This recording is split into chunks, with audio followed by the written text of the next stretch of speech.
I've known Randall for a while, but when he sent me his little bio, I learned a lot more about him. He's an award-winning media producer, community leader. He was the primary video producer for the New York Martin Luther King Institute and Commission. He interviewed and filmed many iconic civil rights leaders, including Coretta Scott King, Martin Luther King III, Andrew Young, Harry Belafonte. He was also one of the few black television owners in the country. He's a former board member of the Albany NAACP and former chairman of the Hudson City Democratic Committee and the Hudson Housing Authority. Currently, he serves as the First Ward Hudson Supervisor, Vice Chair of the Hudson Planning Board, and member of the Hudson IDA. In June of 2025, he was honored to be the recipient as one of the top 5 change makers in the region by the Capital Independent.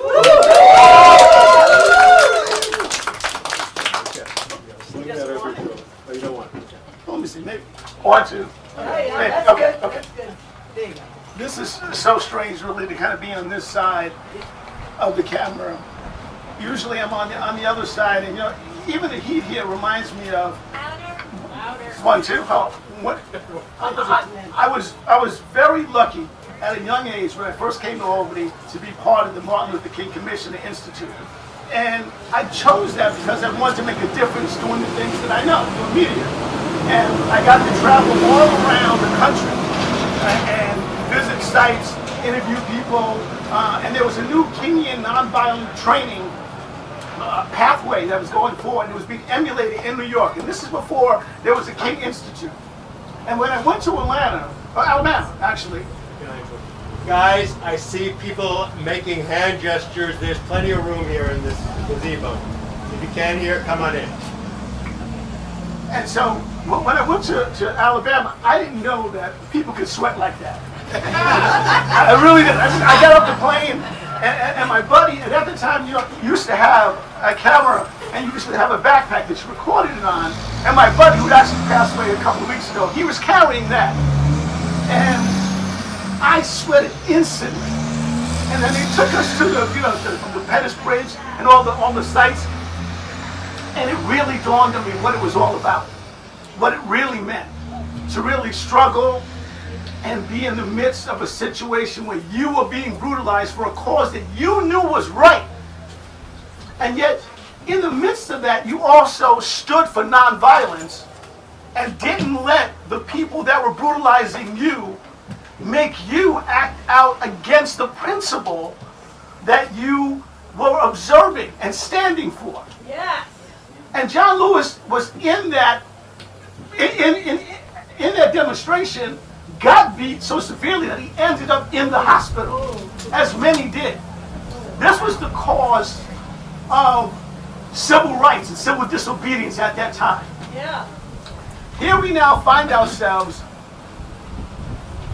in eerily similar times.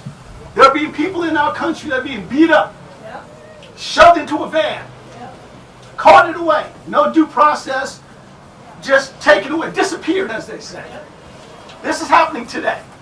We see civil rights, we see women's rights, we see human rights being pushed back. And when I think about, for me, if you know me as a kid, below maybe 9th grade, troublemaker is what they call me. And it wasn't a good thing. They just say he's a troublemaker. To me, it was a good thing. But now, John Lewis stood not just for trouble, he stood for necessary trouble. He stood for standing up for the things that, you know what, if you are going to cause harm to another human being, if you're taking rights from another human being, if you're abusing another human being, I'm going to be trouble to you. I'm not going to be passive and let that happen.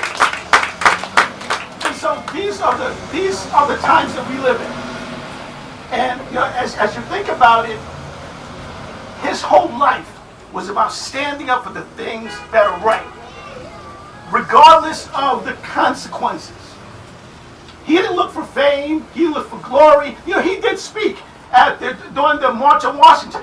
People don't remember that because he wasn't there to be a star. He was there to say what he had to say. I'm proud of each and every one of you because you didn't have to be here. You chose to be here today. Give yourself a hand of applause because you chose to stand for justice. And you chose to stand up against injustice. And you chose to remember a man who had unrelenting perseverance toward the pursuit of justice. And that's what we are called to do in this time. And so, I do a lot of events, during the song, during the time of the civil rights, it was always called, we shall overcome. That was the song. That was the verse. But as I update it in my mind, I think about this. We must overcome. And if you're tired of just standing back and being a bystander or letting the news depress you every day, I want you to say that with me. We must overcome. We must overcome. We must overcome. Thank you. Thank you.